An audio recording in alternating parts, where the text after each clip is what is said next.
intention to invest in this coming year? Um, and like anyone, with the experience that y'all have all worked in similar domains. What would you all prioritize? If you all could just shout it out, anyone can shout out, what would you work on if you were in this situation? Anyone? Recording क्यों नहीं कर रहा है? Recording क्यों नहीं कर रहा? Yes, sir. I focus on sanitation to ensure that girls have washrooms. Okay, sanitation, that's one. Anyone else would like to throw something there? Midday meal scheme, which Yeah. is Correct. so many times in rural areas why children are not sent to schools is because They don't have access to that. So maybe midday meals would be something that you try. Anyone else would like to suggest something? Sorry, ma'am, is your hand up? Yes.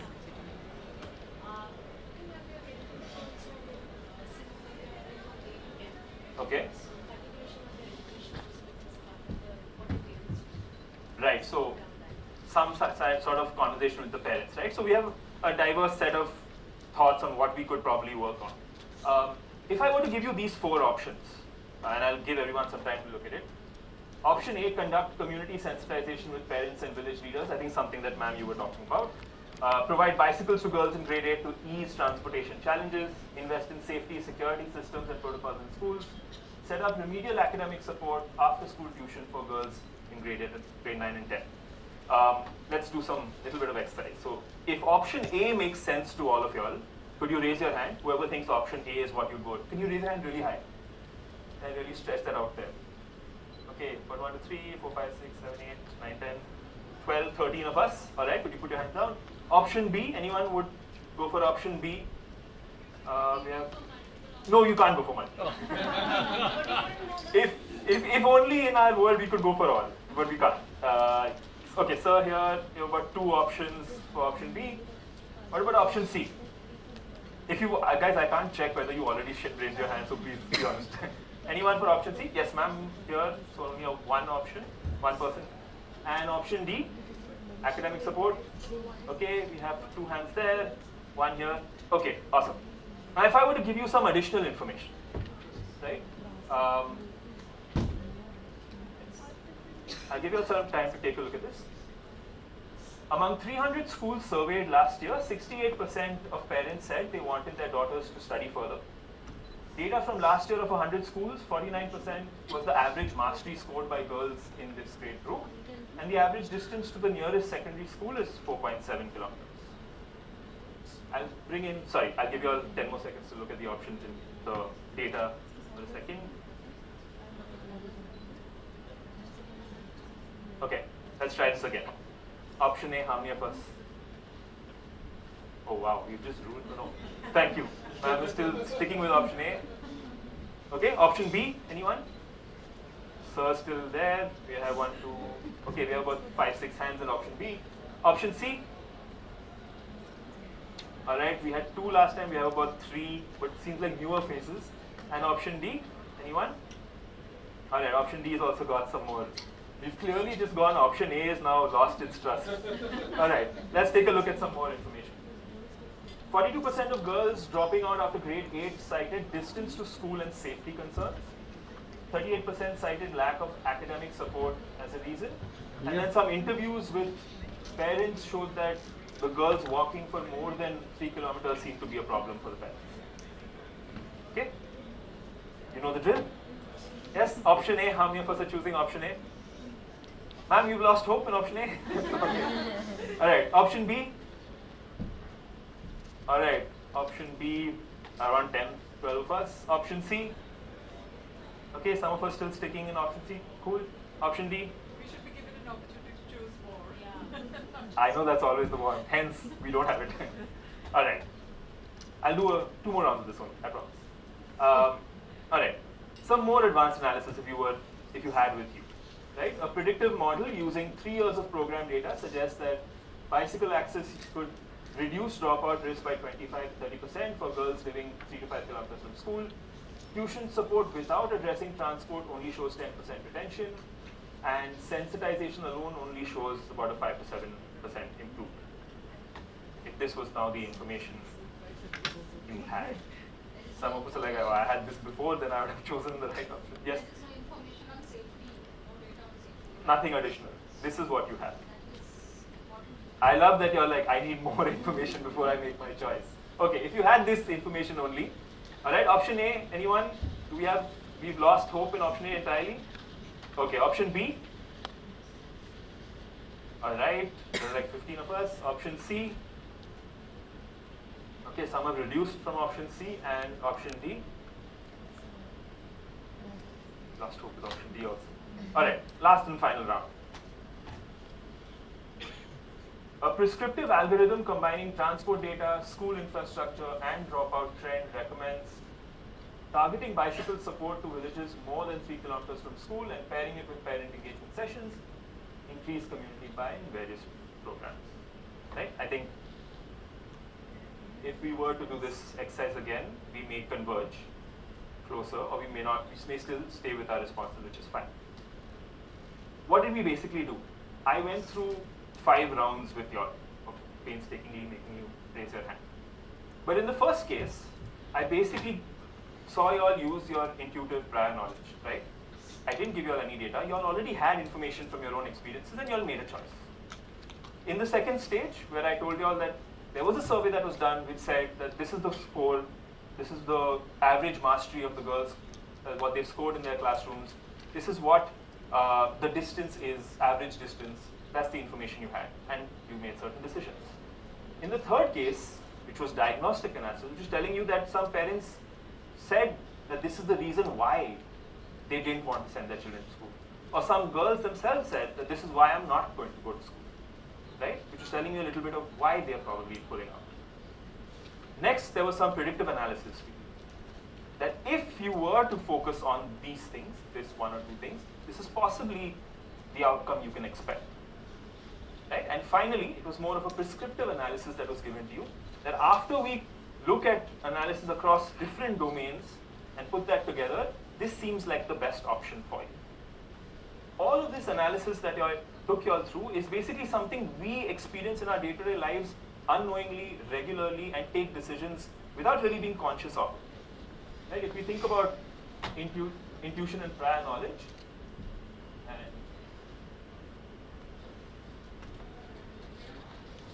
can you just change the slide? Oh, awesome. Yes. So if you think of intuitive and prior knowledge, I think everyone can connect to those 2 words which I feel I struggle with the most, swad anusar, right? Something that's all on the basis of intuition, that we take that call of how, when we make food. When we look at how many steps we've done, our phones, our smartwatches, all of this is telling us what has already happened. That's descriptive analysis that we're using on an ongoing basis. When you're on your multiple Zoom calls and then there's voice which is fading, video is not working, if you check your upload and download speeds, you might know why it's happening, right? And if you use Google Maps, it's basically doing predictive analysis. It's using a lot of data that it has within its algorithm and telling you that this is how long it will take for you to get somewhere. For people in Bangalore, I know you may not agree with some of its accuracy, but the goal is to do some predictive analysis and help you there. And then finally, of course, something we love spending time on is when you go onto Netflix, it will tell you that maybe you should watch this. What it's basically done is its algorithm has processed all the things you've watched, tried to figure out maybe this is what you like, and hence this is what you should watch, right? And these are all decisions we're making on a regular basis without really thinking about it much. The same is where we need to reach with the work that we do, which is challenging, which is easier said than done. But what I'll quickly do before I hand it over to our next speaker is, let's look at what this could be like for the work we do in our organizations. On screen, you will see some data points which may directly connect to the organizations you work with or may loosely resemble it. I'll again get you to do a little exercise. If you feel that this is the kind of data that you are collecting today, please raise your hand. Right? Take some time to go through it. If you feel that, yes, this is something that we are collecting in our organization or something similar to this, please raise your hands. Okay, thank you, sir, for raising your hand. If you don't mind, could you all keep it up there so that we can also get a sense of the room, how many people feel the same way. If your organization doesn't work particularly in this domain, I think use a related or similar indicator to answer. Okay, we have about 7, 8 hands up. All of this could loosely be classified as descriptive data used for descriptive analysis. While of course they're not mutually exclusive, there are overlaps depending on the purpose of your analysis. But essentially what data like this does is tell us what has really happened, what is our reach, which areas are we working in, where is the drop-off happening. And these are the questions that this type of data will probably tell us. What about some of this? Take 30 seconds, go through it, and then we'll see, go around the room, see where everyone is. Okay? Yeah, if you feel you can, and please don't feel like you have to raise your hand. If that's something you feel is happening in your organization, please do raise your hand. Okay, fewer hands it seems, who can relate to this. Yeah, for diagnostic data, the main question it's trying to answer is, which barriers should we prioritize? I know where the drop-off is happening, I know how much I'm reaching, but what are the barriers where I really need to focus on? Similarly, if we think of predictive analysis, anyone in this room who feels that we are collecting data that will help us do this, or is able to do this? Nobody? Okay, maybe a little bit, somewhere there, a little bit here or there. Yeah, this is where possibly it also gets challenging for us to get. The decision it tries to inform is basically where should we focus our preventive action before a crisis happens. Right? From the past data, we know that when things reach a point X, Y, Z, there's something that can go wrong. If I'm working with students in a school, dropouts could be a problem. I know that if children miss school thrice in a week, we are in danger of dropout. So can I identify that quickly so that I can take action and prevent that dropout from happening? Yeah. And finally, which would be the ideal state, where I have systems set up that can immediately suggest what I should do. Right? So the decision it informs is what combination of actions will actually help me move the needle in my organization. Right? All of this is making your data work. You don't have to be the largest organization with the most complex tech to be able to make your data work. All of y'all will be doing it possibly in smaller ways than others. Right? There are 4 things that I'd like to leave y'all with as y'all engage with the speakers post this. The first is that when y'all were raising your hands, notice the shifts y'all made. Right? For some of y'all completely let go of options y'all chose in the earlier rounds because you got more data which told you exactly what the problem was and where to focus on. For some of y'all stayed with the option that you had from the beginning because your confidence built as you got more data. You found lesser need to look at something else.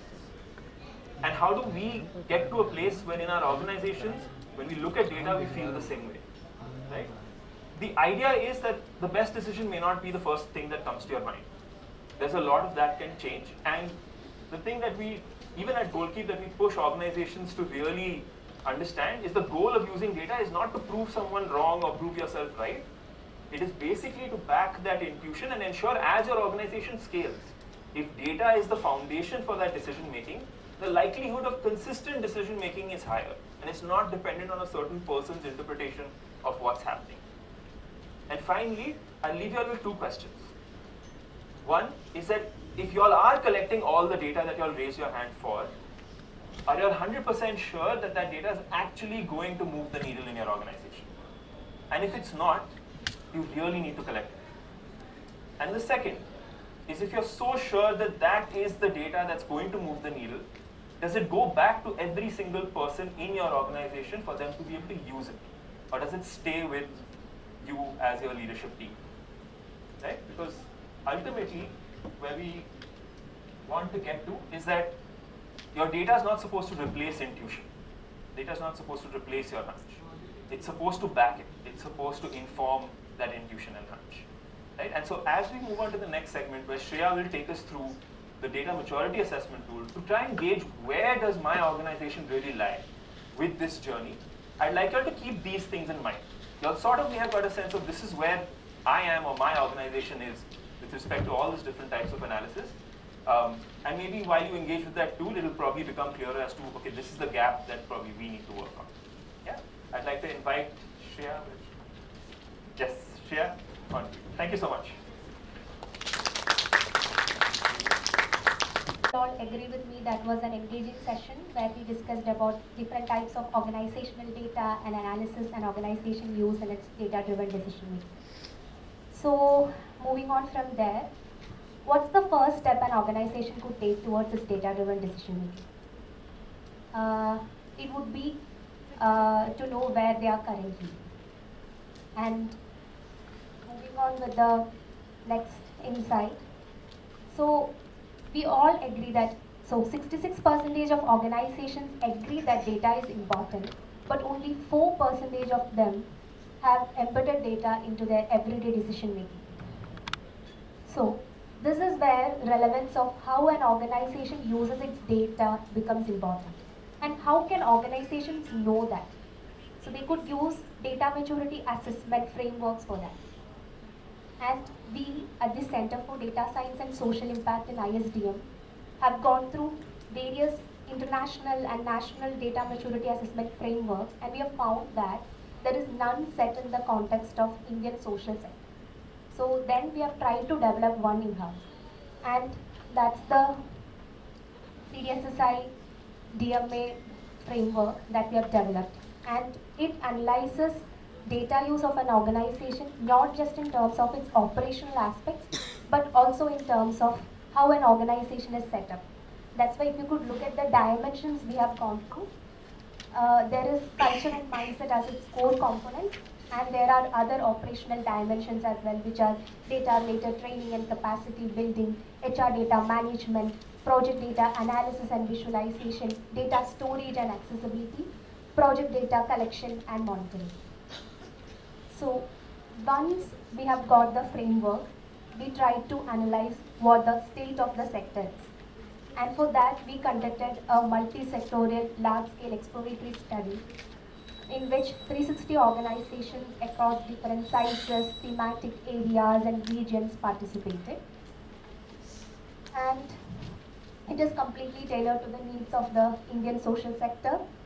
And it has a comprehensive analysis of data management practices, organizational culture, capacities and challenges faced by the SPOs. And once the challenges faced by the SPOs were identified, we also offered targeted support to them in the form of resources so that they could move to the next level of data maturity. And the beginning insight which I gave to you all, the 66% and 4% comes from this study. So these are the other couple of insights we have got which we found was striking related to the social sector. Only 10% have either in-house data science teams or consulting support, and only 34% have invested in data training activities, and only 21% of organizations do not have quantifiable monitoring indicators. So, I know you all might be a little curious, I hope you all might be a little curious to try out and know more about the data maturity assessment framework. So since the original questionnaire is like a 42 questions and it needs like 35 to 40 minutes to complete it, so we have tried to condense it a little bit, and to give you a flavor of it, you have the mini version of DMA with you. You have the printed questionnaire, and we have taken only one of the sections, which is culture and mindset, really striking one according to us. So in that you have 5 questions related to your organizational data practices around data culture, organizational practices around data culture. So please take a minute in going through the questions, and those are single choice questions, and please mark your answers.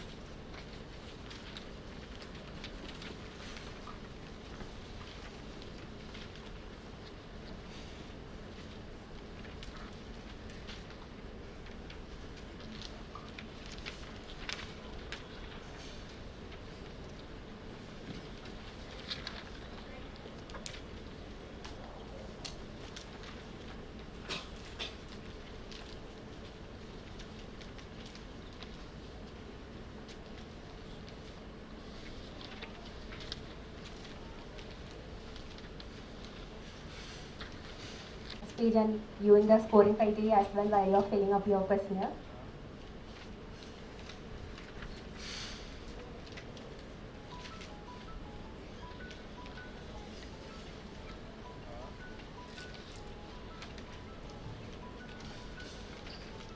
Okay.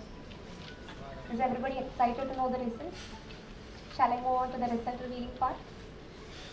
Yeah. So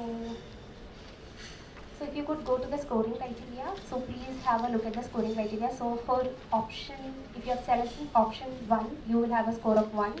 Option 2, you will have a score of 2. Option 3, a score of 3. Option 4, 4. Option 5, 5 more. Yeah. So moving on, the score snapshot, the moment of reality.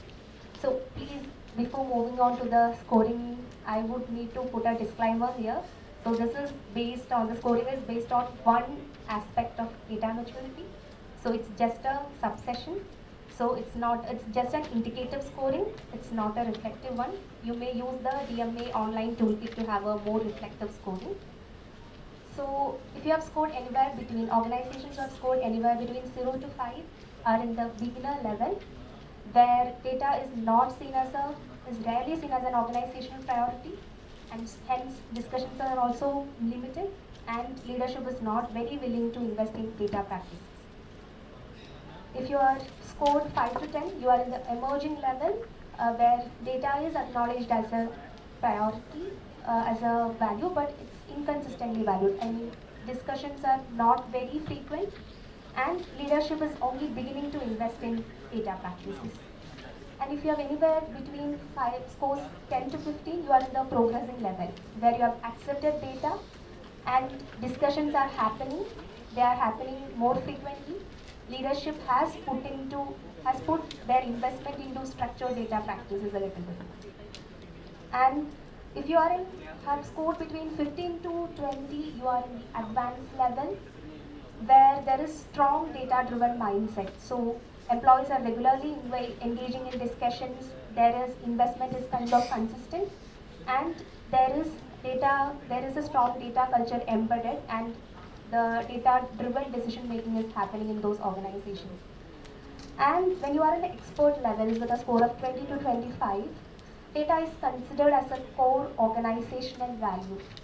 And then the leaders also are very comfortable around data. Leadership is very comfortable around data. They champion data use, and that data comfortability is percolating well within the teams as well. So as Aditya has rightly pointed out, it is flowing from top to bottom. And there is also structured data systems in practice, like knowledge sessions and webinars, and open data sharing platforms are there within an organization. So that's when we reach the expert level.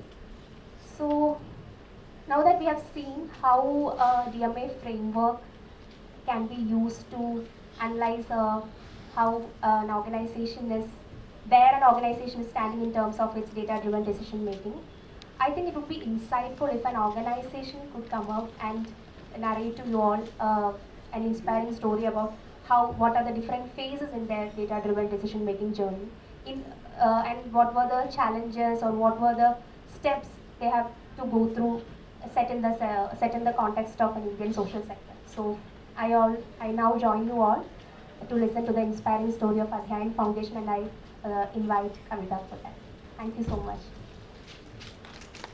Thank you. I think we've been working with systems change in education. Adhyayan Foundation works in Goa and Tripura, Nagaland, and Arunachal Pradesh. Some of the most remote geographies, the most remote schools, small little hamlets that are really far away for anyone to go and visit, so the schools rarely get seen. And that's been the context in which we are working, so I'd like you to remember that although the schools are where they are the sites of delivery by the government, we are working within that space with the government in a manner which says, together the government is interested in finding out, are our schools delivering? Are they fit for purpose? And if so, how can they get better than where they are now? Right? And that's the approach we've taken right from the beginning, to say that if there is the school leader, how do we begin to look at school leaders who know what they have to do, how they have to operate to be able to make this happen. But for a school leader, we found, did not have any idea of what that framework was that they were supposed to deliver. There was no sense of this is what quality looks like, or this is what I'm supposed to provide. And so that was one big issue. The other issue was that the computer teacher used to be in charge of the data for whatever the framework was given to them. So like you guys data is sent, they used to send the Shala Siddhi data, which at that time was mandated as a school quality framework. It used to be sent off to the Never Never Land, where they never saw it. They never had a sense of what to do with it, and there was no sense of like what is the expectation, even if they were supposed to create a school improvement plan that was put into a drawer and put away. So first we looked at what is the relationships, what is the roles in the space, that whole ecosystem of schools. So it's mapping it all the way from the school leader all the way up to the block leader, district and state. Who are the players in it? What are the relationships? Was something that we did really thoroughly. Then we sort of suggested a change along with the state government created what we call the complexes. So breaking the isolation of a primary school, a middle school and a secondary school, putting them into a sort of professional learning community of leaders so that they could work in a way that supported each other in being able to decide how to move forward or what had to be done. And that could be just a circle of primary schools, it could be primary schools with a middle school, as long as they were in walking distance, because especially in the Northeast, distances are prohibitive. The school quality framework was extremely clearly able to sort of explain to them what they had to do, but they also used the entire stakeholders to assess where are they and what they want to do next. And we had at that time a paper on which they would write down the action plan. So obviously collecting the papers meant it was really, really difficult from so many schools in such distances. And so that was the big effort being done at that time because data was so important to us. And collecting it, we found that it began to tell the story because the schools had to decide what they wanted to do and how they wanted to proceed. Then for 3 years, you were able to actually see what was the priority of a school, what did they pick first, and how many schools picked that. And that became something that you could see because you were there for 3 years, absolutely not dictating in any way to the schools as to what to do. It became very, very clear as to what their priorities were.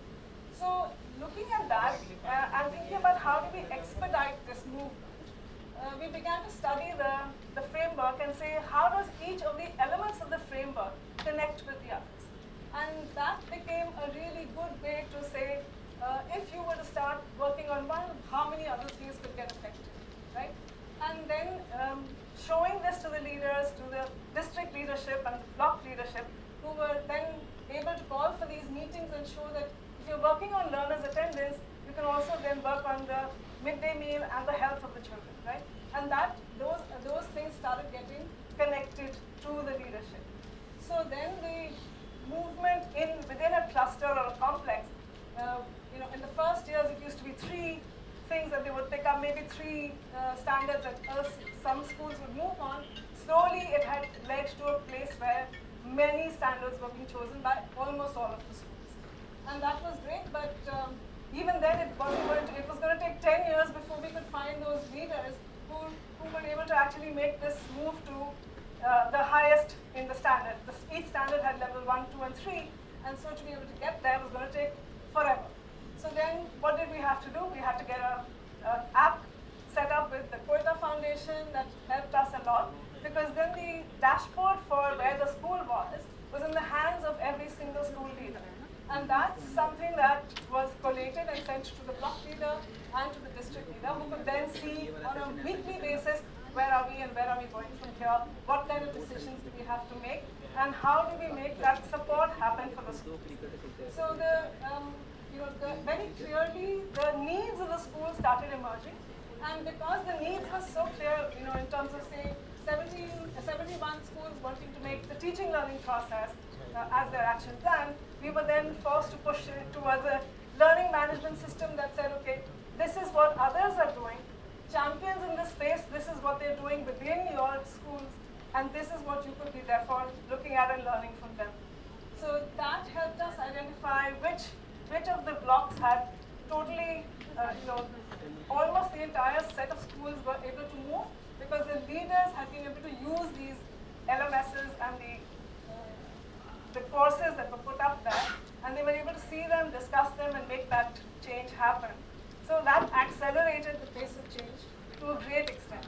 Now, because the agency was completely with the school and what to do and how to do it, and the leaders were feeling more equipped, what you found was over time, and this is a 6-year sort of relationship with the state, where you found every single performance area was actually getting action and move, and you could actually see how that was happening. So the amount of changes that you can see on the bottom right is what you were able to track over 6 years from actually seeing the shifts from levels in the schools. So that is great because now we can actually predict and forecast the next 3 years, making sure that the dream that no level 1 should be there in a school, that schools should only be on a level 2 or 3 can happen in the next 2 years or 3 years, and that's something that we're able to predict. What we're working on now is how do we define the quality of a learning outcome so that we move away from the idea that it's just grades to becoming the learning experience of a school, of a child in a school. So thank you so much. That's our story. I hope that was fun. We now segue to the fireside chat, during which our speakers will discuss how technology and data can be leveraged for decision making and what are some of the actionable strategies to take away. I invite Aditi Namdeo, Director of Strategic Initiatives, Abdul Latif Jameel Poverty Action Lab JPAL, Piyali Paul, Founder and CEO Appo, Tech for Social Good, and Suneeta Krishnan, Deputy Director, India Country Office, Gates Foundation. This session will be facilitated by Manije, Kelkar, Founder and Director, Goalkeep. Welcome to all our speakers.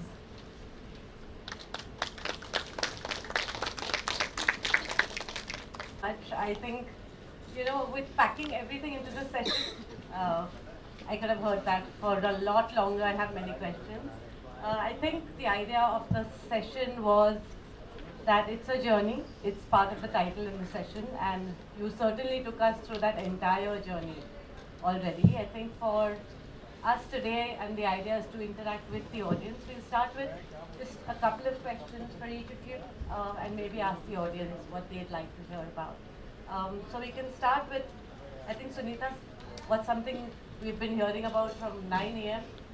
What is the funder's role when it comes to data maturity? Everybody seems to think that the funder has a role to play. Okay, so hopefully you can hear me. Yes, I've been hearing that too all day. And certainly funders have a role to play. Of course, many civil society organizations are dependent on getting external funding to do the work that they're doing. And so, the kinds of riders that funders put on the funding that they provide to civil society groups obviously create burdens, create obligations, or create necessities on the part of civil society groups to engage in different kinds of reporting, to produce certain kinds of data, to demonstrate that the funds that have been given to them are being used in the manner that they've agreed upon with the funder. Of course, today we do see many different kinds of funders and many different kinds of approaches and philosophies actually to funding. So there's trust-based philanthropy. There are philanthropies that are increasingly providing what we might call general operating sort of grants, funds to organizations, providing them the space to use those funds in which way they want to. Typically, those kinds of funding organizations do not necessarily require a lot of reporting. There are other kinds of funding organizations which are looking to contribute to making certain kinds of changes in the world. I currently work at one such organization where the founder of my organization aims to contribute to the Sustainable Development Goals in very specific ways. So when we engage in grant funding, we are engaged, we actually work with a variety of different kinds of organizations, not only civil society groups, but also academic groups.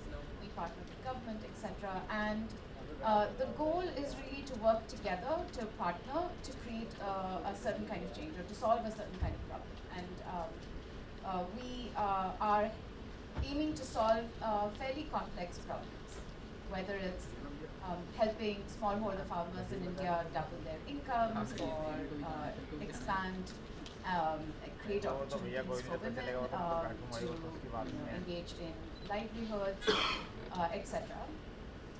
And so in those instances, of course, we engage. One of the things we've learned is we engage with our partners early to co-create the strategy and the theory of change.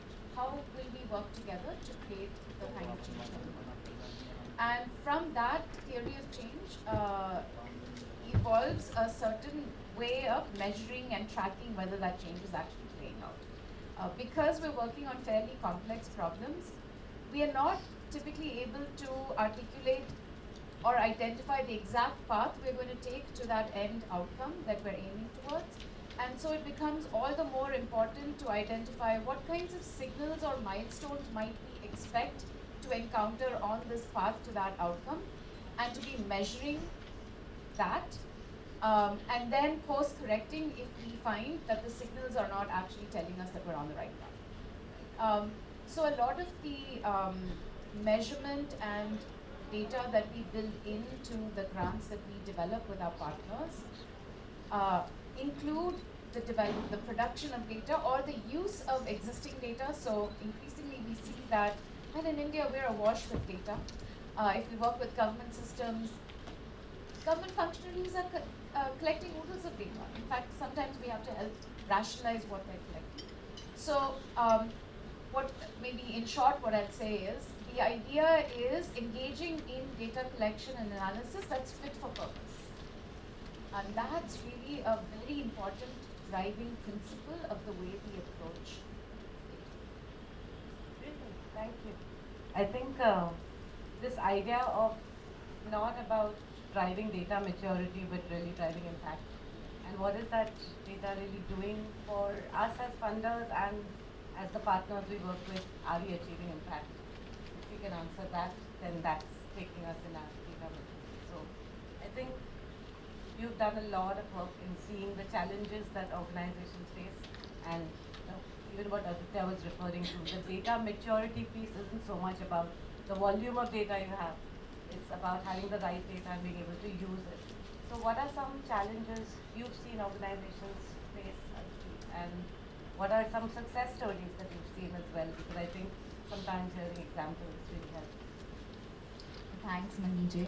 And before I start, I was quick trivia. I was keeping a ticker count of how many times I personally hear about the term data through my bilateral conversations, multilateral conversations, session I'm going and hearing about data, and anyone who's saying data while I'm passing them by. 262. Information now. 262. And I stopped counting. Okay, so this is my count of 10 a.m. Into the DOTM summit and counting how many times I heard the term data. So clearly, there's a lot that is happening around us. People are now recognizing the importance of data, whether we like it, we don't like it, we have to deal with it.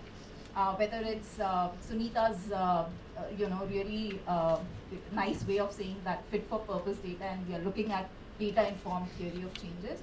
The challenges are so I lead a program which is called as the India Data Capacity Accelerator, where we looked at how do we boost the data capacity of the social impact ecosystem by doing one small lever of a change, which is embedding data-trained individuals in social impact ecosystems. And two of my, we call them data fellows, two of my wonderful fellows have generously joined me to listen to these stories and be a part of these discussions, Ashish and Arman. Please do catch up with them when you can, because I'm going to recount on their stories. And what we wanted to experiment on is how do we enable the talent lever and give the resource, which is the most important resource, which is trained talent, knows data, and goes into these social impact organizations, big, small, medium, large, and see how it changes the data maturity or the data championship in these social impact organizations over a period of 1 year. And the challenges, the successes really are a recount of our stories there. So I saw two diverse scenarios, scenarios where our fellows went and the organizations really embraced them as a strategic insert rather than a tactical insert of us doing something with them for the data. And those who actually involved these fellows as a strategic insert into the organization could really move the needle on data maturity from being just as a tactical routine conversation to actually moving the lever to adopt these data fellows as an employee in their organization after a period of 1 year. So one such organization where Sapna, who is here from Janagra, we were talking about, where we inserted a wonderful fellow who comes from the city of Mathura, tier 2 city. She enrolled into the program. We taught her data science skills. She got into one of the academies where we co-developed these certificates, and we put her in Janagra for a period of 1 year. And at the time when I interviewed her into the program, she was building epilepsy models and she was collecting brain images. And for her to go into an urban governance organization, a Janagra, which is a very, very legendary, seasoned organization, and we succeed there as a data scientist and also champion the data journey, was a big ask. For the change that I saw, not only with us honing, mentoring her, but also the Janagra ecosystem, whether that's the head of the research or the people that were working with her, to really mentor her, coach her, and did not see her as just a data person coming into implementing reporting functions, but really putting strategic inserts into a program design right from the get-go. If your design is not suited to extract data or absorb data, you will at the time of reporting struggle because you didn't think of those elements. So her journey is one journey which I really feel pride of, because a person who's a complete green leaf, never been, this is her first legit professional job that she got into. And today she is engaged in Janagra as their employee, and we, both Janagra and we, are very proud of her journey. Ashish joins us from Seva Mandir. Ronak was here. Ashish is a seasoned, so here is another success and another model which we decided to experiment. He comes as a for-profit, we call them converts from for-profit to non-for-profit, and we have also take pride in getting data science talent from for-profit into the non-profit converts. We embedded him in Seva Mandir. Again, the leadership right from Ronak, people who are working on the program teams, it's been a journey for him. Of course, we recount on experiences of him to lead to this journey, but places where the leadership really engaged and sponsored and actually gave that data sponsorship right from the top made a change to the equation. So today, Seva is on a journey of a data cultural adoption. And I always say that sponsorship and data championship is top down. Capacity building on data should be bottom up. You know, you should invest your capacity building efforts more upstream, because that's the place where people will be able to learn and report data. And so that's the journey that Seva is on currently, where they are actually working on a digital data transformation journey. Ronak is leading it, and our fellow is integral part of that digital transformation journey. And again, a success where the championship came from the leader, and the culture is slowly getting to adopt. The third case where Arman joins is the Collective Good Foundation, which is also a place, it's a unit of Samyak. Paresh is the CEO. Again, new organization, new leaf, right? So now you've talked about Seva Mandir, which is like a 50-year-old institution, Janagra, again a very seasoned institution, and now a very new institution. Now, we've had 2 fellows to this institution, Collective Good Foundation, and Arman is now building on the successes of our previous fellow that we inserted. And the good part about what we hear from Arman and from that organization is that how they are data championing from day one, right? They think about data, they are very cognizant about what tools, what technologies can they actually leverage right from their inception. They know that there are public data sets that they could use to analyze a lot what they are doing, but these are siloed. How can we integrate them better and make a dashboard out of them? Small steps, but very important, very useful as quick wins. And so today, he's part of that dashboarding MIS journey. We ourselves through this program are now curating, our fellows have been able to curate 30 plus open data sets through these fellowships and organizations, which we are now curating as an open data catalog for all social sector organizations to come and use and leverage it. And they are on various thematic themes. Somebody is working on war, somebody is looking at agriculture, somebody is looking at urban governance, child nutrition, so on and so forth. But imagine the great leverage and the great public good that this is able to create for people who are starting their journey and looking into how do they become data mature. The last thing that I would want to end and say that I also feel that funding and data maturity is not a causation correlation aspect. You could be the most funded organization and you could be a great organization, doesn't make you data mature. On the reverse side, you could be a very new organization who probably doesn't have a lot of funds, but right from the get-go, if you have the willingness and the faith that this is not the be-all end-all of it, but it's a very important critical aspect of me being and making and communicating that impact and change. More so engaging with the donor community, because they now more than ever are requesting to look at impact numbers, to look at what data are you able to tell them compellingly that their money will be used to and for what. So I guess the equations are changing, the stories and the narratives are here to stay, which are data backed. And yes, I think we've seen both successes. We've also seen experiments where we've given data fellows and those fellows have been used for project related 1-year investment and then they've been let go. So yeah, to each on, to each organization to his or her own, but it's a journey, then people will have to invest both top up and bottom down in this journey. Thanks. Thank you for that. I think very similar in some way to saying it needs to be purpose driven and that it's about the people and the talent and making sure that you have leadership buy-in. I think the other thing, so you didn't talk about data being a challenge at all. With all the other things that, yeah, so that was interesting. I think with a lot of times in our work, I think we find that people think technology is meant to be the bad. Yeah? And in your work, you're constantly dealing with technology, especially in the sector. What are these common misconceptions people have about the magic wand of technology? So I'll start from where Aditi kind of ended. Like a lot of times, most of the misconceptions are around the more funding, maybe more sophisticated tools. The basic ones will not give you data maturity.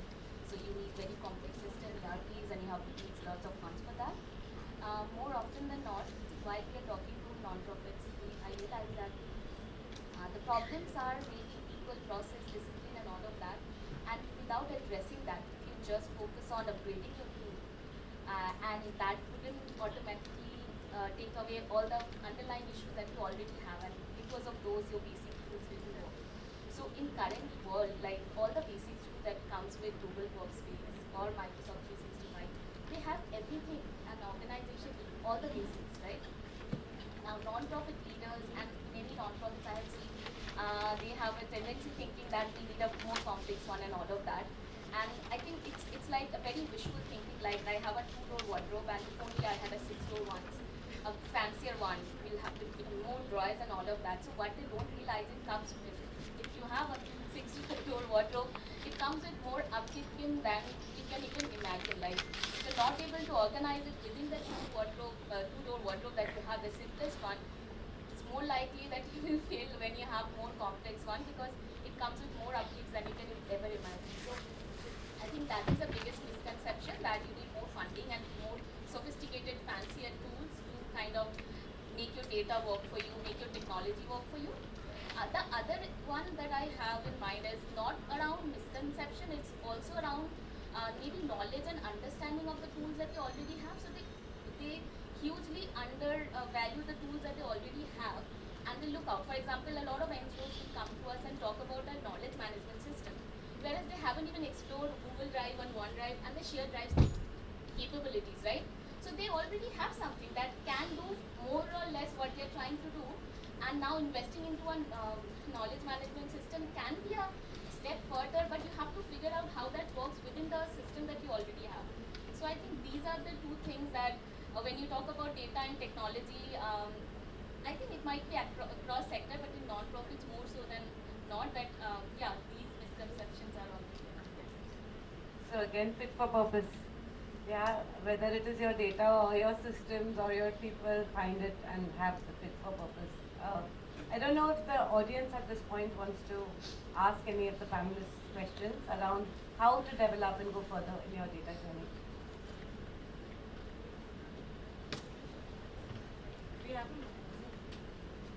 That's okay, I think I'm audible. Yeah. So, I understand we are in a data maturity stage where we are maintaining data for our education, for our health, for our sanitation program.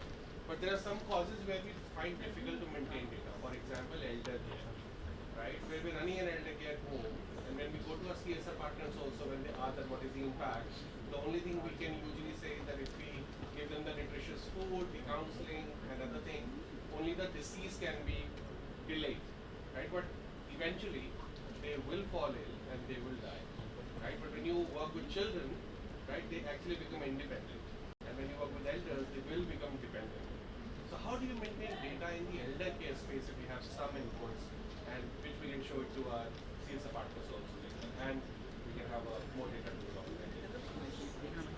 It's a different question. I'm going to start with just saying, I think of it again as fit for purpose. Yeah, what is the outcome that you're trying to achieve in the space? Because there certainly are some. Absolutely. And I would say start with your theory of change and align it with that rather than. Yeah, I mean both me and Suneeta, but I'll just quickly say it's not like you cannot collect data for the elderly, and I would reckon that I come from research policy think tank called as JPAL.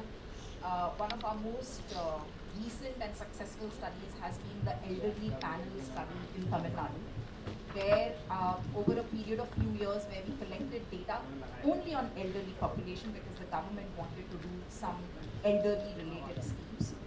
One striking thing which came out and came to the fore was that one single thing which was affecting the elderly population was depression. And it was more so prominent in the female elderly as opposed to the male elderly. And today, having gone through the elderly panel survey, now there are schemes and programs that the government is piloting. And so I think, again, these were all based on qualitative and quantitative surveys. These were surveys which were conducted in regional languages and they were translated back into fundings and over a period of years. In fact, this survey also helped us look at COVID compatibility in form of seropositivity analysis that we conducted. So, just wanted to say it's possible and there are studies. Yeah, building on that. I mean, just thinking about, maybe the objective is improving the quality of life of the elderly, right? So you can break that down. Helping them maintain their health. Prevention of falls, because that's a very common sort of occurrence, which then has like a domino effect. So I think there are a number of things which you can actually measure. Great. Thank you very much for the inputs. I don't know if you've ever tried ChatGPT, but honestly, in this day and age, Can you put, don't, it's not so bad. Now there Give are you a studies good starting which point are on what are things that you could be measuring. Give it a shot. No self-therapy through chat, only augmented. In fact, just for a lighter note, we went on Delhi streets and we asked about 1,200 elders. Yeah. And they are on roads right now. We asked them that would you like to come to our old age home, which is absolutely free, where you get nutritious food, security, safety, and dignified goodbye. The first question 90% elders ask is, will we get alcohol and drugs? Alcohol and drugs. Seems Why? like a good question. Yes, because at the moment our elder steps out from the home, they get that freedom. Nobody's asking them to brush. Nobody's asking them to eat a particular food. So the moment they're hungry, if they want to eat momos, the only thing they have to do is to stand in front of the momo stall, and one noble soul will probably give momos plate in 5 minutes. We'll come back to it. Yes. Yeah. This is a different kind of maturity we are getting into now, and not data maturity. So, is there any other questions that we have? So, oh, thank you. First of all, thank you so much. It's great to see women-driven, women-led stage and panel for this one. So I wanted to ask a question on data from a communications perspective. I drive communications for the Piramal Foundation, particularly public health. And the question that I often have is that we've spoken about gathering data, but how do we communicate it? Because often we've been told that to showcase impact, whether to say funders or whoever, we focus more on the emotional aspect of things, right? Where there is real work and real lives being touched, and those are the stories we're trying to bring out. So then where does data feature in that narrative?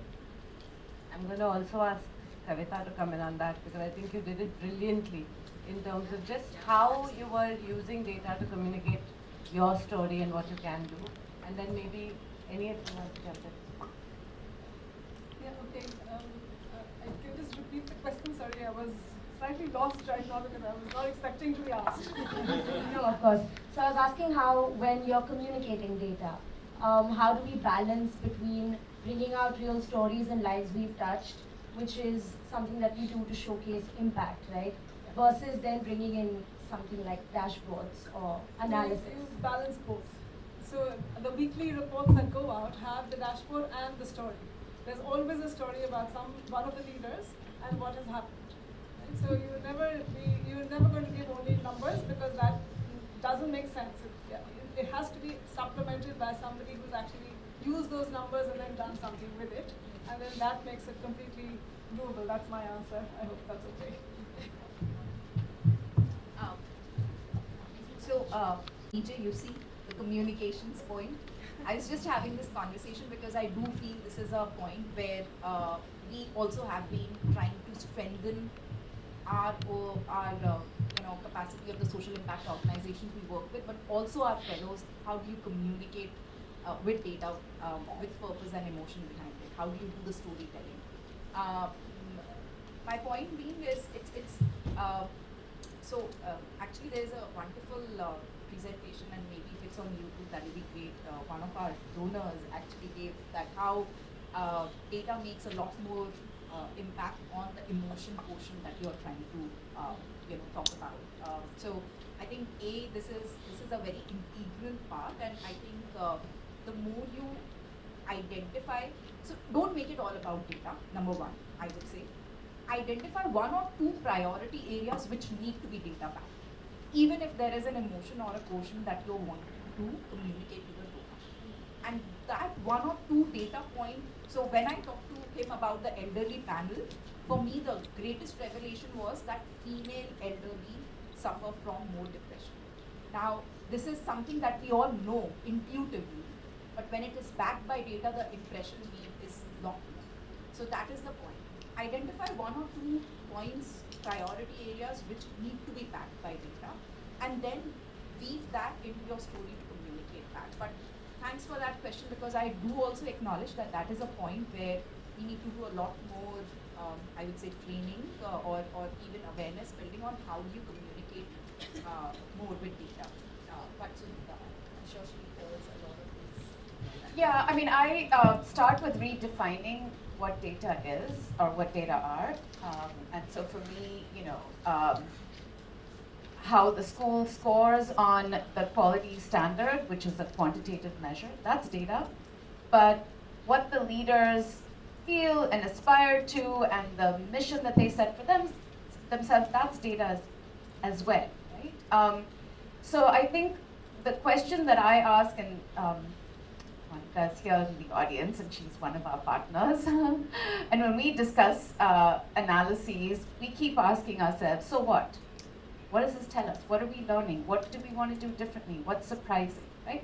So I think as we communicate, if we keep asking the so what question, we then pick and we pull together. We don't want to pick and choose because we don't want to cherry pick, but we want to assemble different kinds of data so that we can actually create insight and communicate something that whoever is the audience for that will walk away saying, oh wow, okay, I learned something new, it questioned an assumption, that was surprising, etc. Right? So what you want to do is create an insight that will help that person understand, question, think about how to do something differently, etc. I think the other thing I think organizations often tend to do is we present to our donors the outliers and the star cases rather than really giving them a sense of what is the problem we're trying to solve.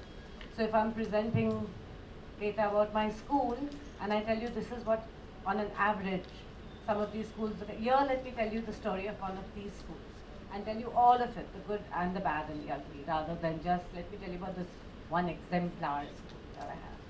So that's, I would say, in terms of balancing maybe the quantitative quality, doing it that way. Hi, I'm Dipanshu. I work with the Nudge Institute and work with the tech and product team. So, since we are a product team, we do work with most of the stakeholders, understand their data needs, and that pipeline is quite set in our scheme of things.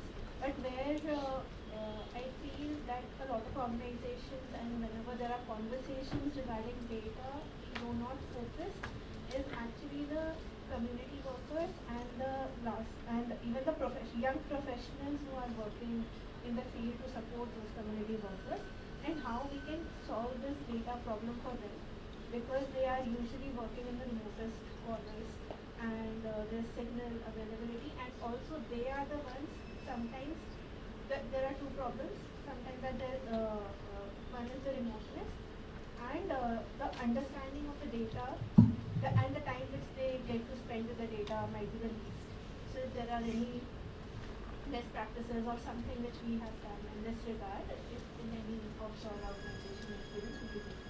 So in communities and areas where you don't have a lot of connectivity and which are relatively remote, how do you build that culture of data use, of people being able to access it and integrate it? Yeah, one is that, and the other for these young professionals, because they do not have the time and also the data maturity to be able to read a lot of the graphs.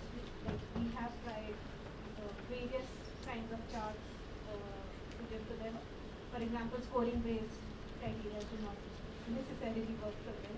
So how much to simplify and what to show them and how to show them. Okay.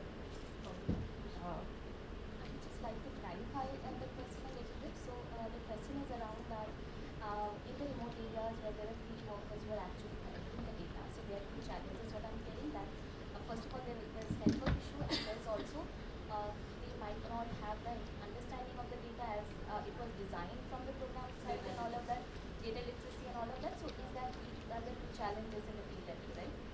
Say one for the communities, one for young professionals as well. So I think in any of the in any data intervention, in any intervention that any NGO is doing, there will be a place where you are actually touching on the ground and collecting data somewhere or the other. And I think in all the NGOs that we have worked with, or in practice, I think before the program gets started, or even during when you are designing those surveys, there has to be a lot of communication that's being done, training with the field team, making them understand what each of these means and why we are collecting, and it's a quite an extensive process, and at the same time, it's not a one-time process as well. It has to be ongoing, and every time there's a new person that comes on board who will be working in the field and all of that, they have to like give them orientation about the entire process and why we are following and all of that. I think that's kind of the basic. That second one was also there was a network issue, right? So I think for that, I think technology and offline applications are something that everyone like we would be looking at. But apart from that, I think the first one where they're a new professional and they're working on the ground and they do not have a lot of data literacy, training and ongoing capacity building is the way to go. Yeah, I mean, I had a conversation with Ronak earlier in the day about this, about how Seva is going through this change. I guess we also were in a great session by Quest earlier this morning, but two things that stay with me is that you will have these barriers. So capacity building will go a long way, as I said, into your field staff and surveyors. That you will have to invest. Those will be the growing pains. However, if the surveys are meant to the beneficiaries and they are not able to give the responses because these are self-administered surveys and they have to choose something and they don't, I think that is the place where technology is going to play a major role. And we talked about how voice-based recordings that could then compatibly convert into data formats could be the way forward, or how we can integrate some AI-based, LLMs, which are now with regional language ability. So the ease of use, the access, and technology playing a little bit of a role there could go a long way, and those investments could be very high. At JPAL, all field surveyors are trained to actually give. They are trained, of course, on data surveying, but also now starting to experiment on voice-based survey result submission from the frontline surveyors as well.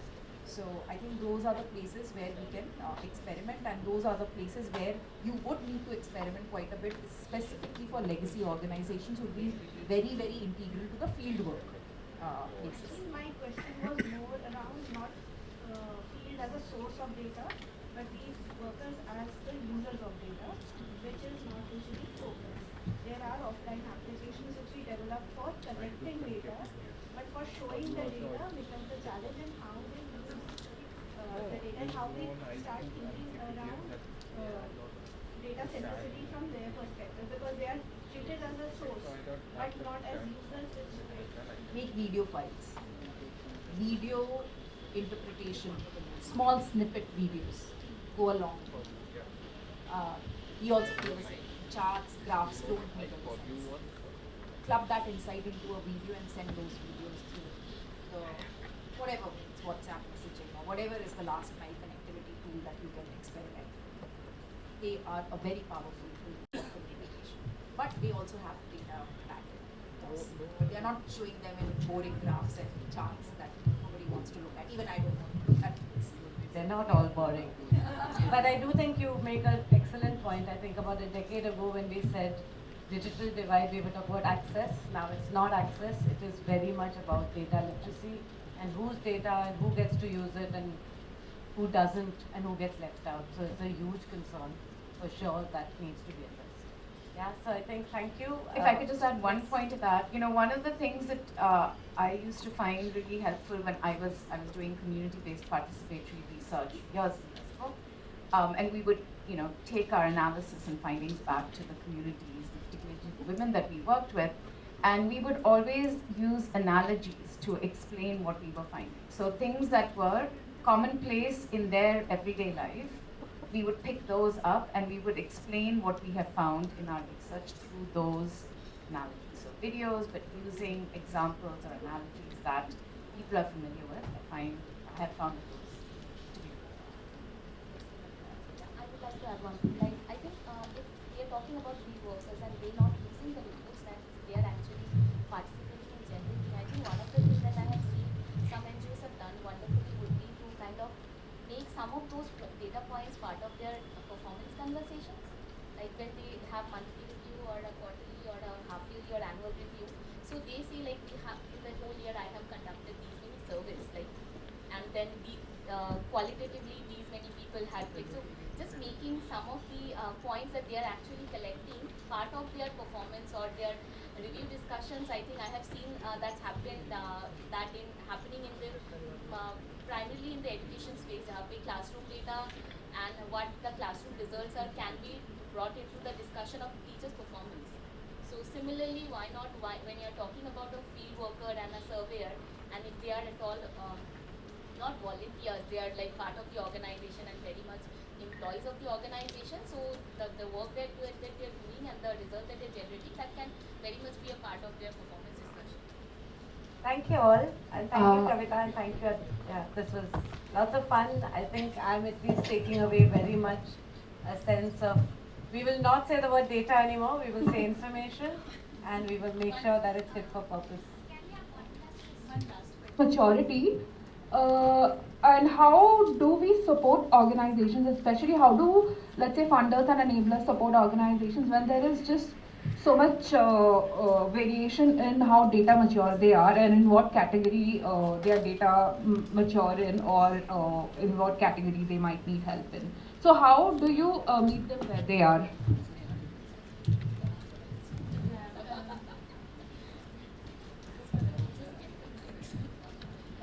Yeah, I mean, I think you have to, we engage with partners early. So in our Women's Economic Empowerment Program, as we were developing our theory of change for, how we were planning to contribute in that space, we engaged, we had a measurement and evaluation sort of agency work with us, but work with all of the program partners who we were funding in that space, to get together and then to think through in their particular program how that program was going to play out and what were the ways in which they could readily measure. So engaging early and developing a theory of change and then a results framework attached to that, but again, fit for purpose and parsimonious.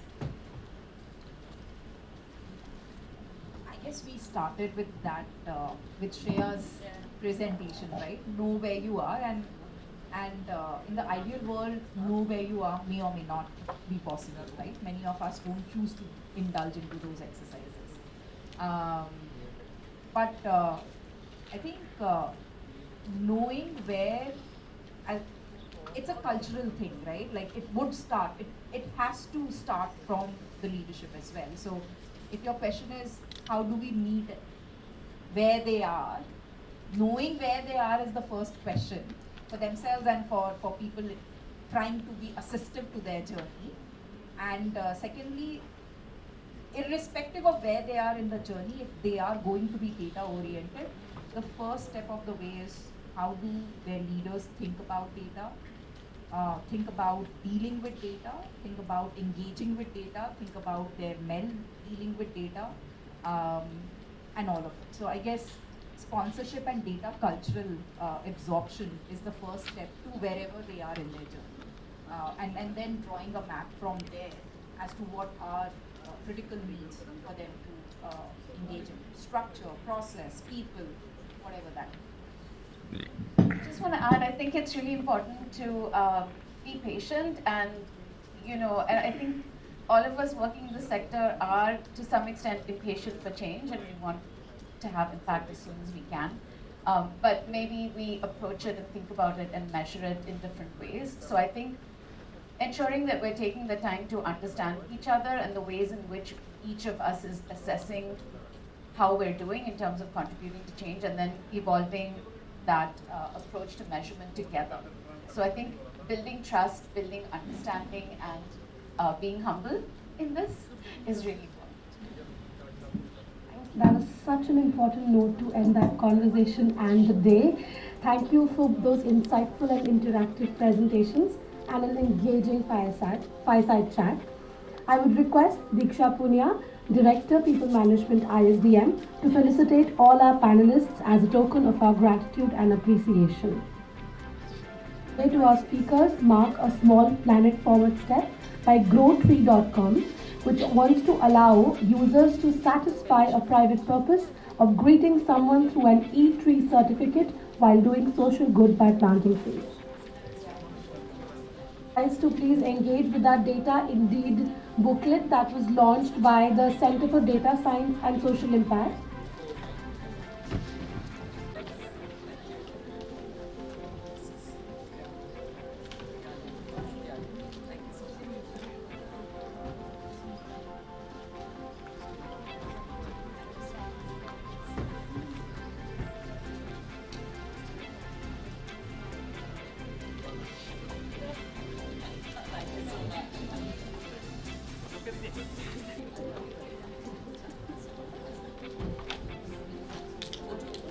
Is there ID somewhere?